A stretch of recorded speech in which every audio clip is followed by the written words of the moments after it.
ఆయుధాలను అడవిని వదిలి జనజీవన స్రవంతిలోకి రండి అని పిలుపునివ్వడం ద్వారా ఈరోజు చాలా మంది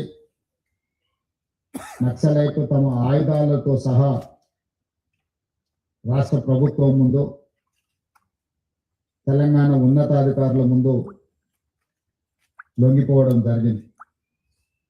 ఈ కార్యక్రమంలో ప్రధానంగా తెలంగాణ డీజీపీ శివధర్ రెడ్డి గారు,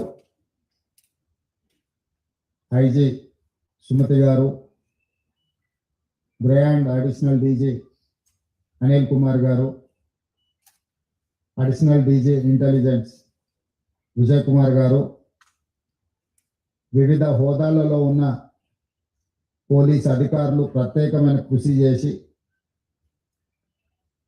నక్సలైట్లకు ఒక నమ్మకాన్ని కలిగించి ఈ ప్రభుత్వము వాళ్ళ ప్రాణాలకు ఎలాంటి హాని కలగకుండా వాళ్ళ ఆరోగ్య భద్రత విషయంలో, ఆర్థిక వెసులుబాటు విషయంలో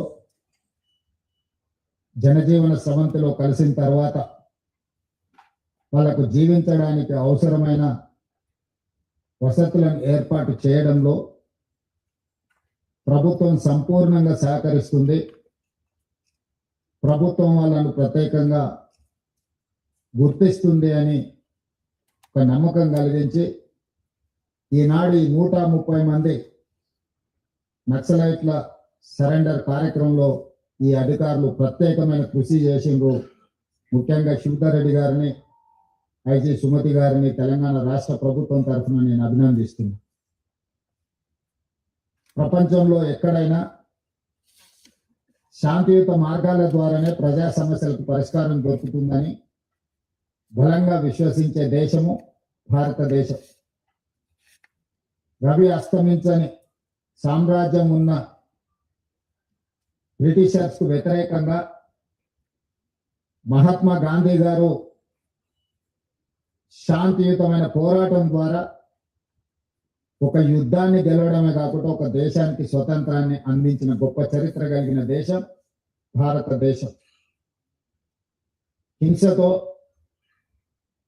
సాయుధ రైతాంగ పోరాటాలతో, లేకపోతే ఆయుధాలతోనే పోరాటం చేస్తే స్వతంత్రం వస్తుంది, సమస్యలకు పరిష్కారం అవుతుందని భావిస్తున్న తరుణంలో మహాత్మా గాంధీ గారు ఒక శాంతి మార్గాన్ని ఈ దేశానికే కాదు ప్రపంచానికి అందించింది.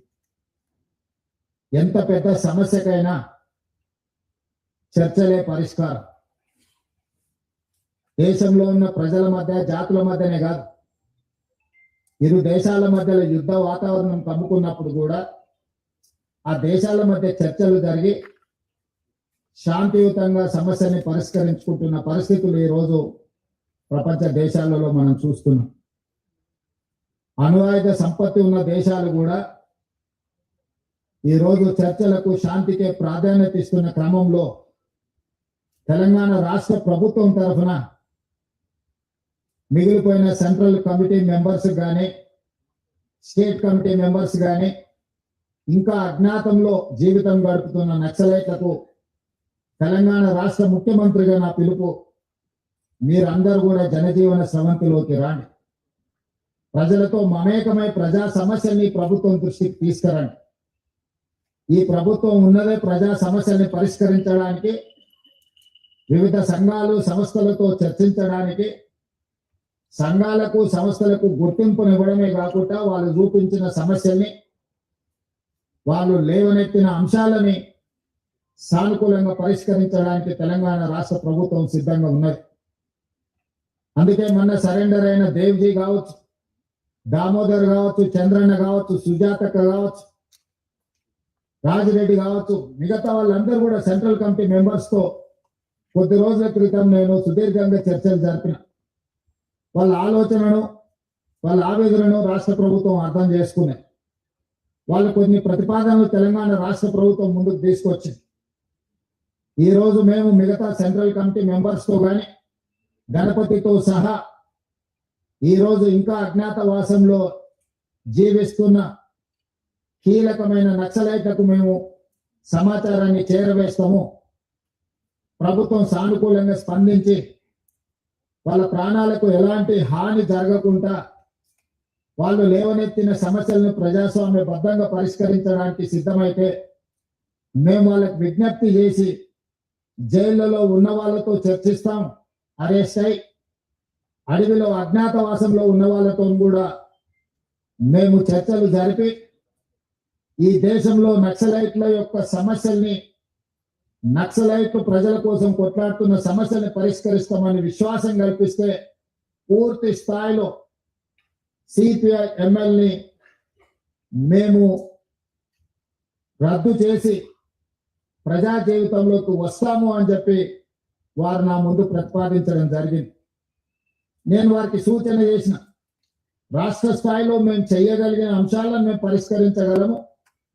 ఇందులో కేంద్ర ప్రభుత్వం పాత్ర కూడా ఉన్నది. నక్సలిజం అనేది ఒక తెలంగాణ రాష్ట్రానికే పరిమితం కాలేదు. పక్కనున్న ఆంధ్రప్రదేశ్ కావచ్చు, ఒడిశా కావచ్చు, ఛత్తీస్గఢ్ కావచ్చు, జార్ఖండ్ కావచ్చు, మహారాష్ట్రలో కొంత భాగం, కర్ణాటకలో ఇంకొంత భాగం, వివిధ రాష్ట్రాలలో నక్సలిజం వ్యాపించి ఉన్నది. ఇది జాతీయ సమస్య. కేంద్ర ప్రభుత్వంతో మేము మాట్లాడితే గాని నేను పూర్తిగా మీకు హామీ ఇవ్వలేను అని చెప్పి సెంట్రల్ కమిటీ మెంబర్స్ కు, దేవ్జీ గారికి, వారి మిత్ర బృందానికి నేను చెప్పడం జరిగింది. ఆ తర్వాత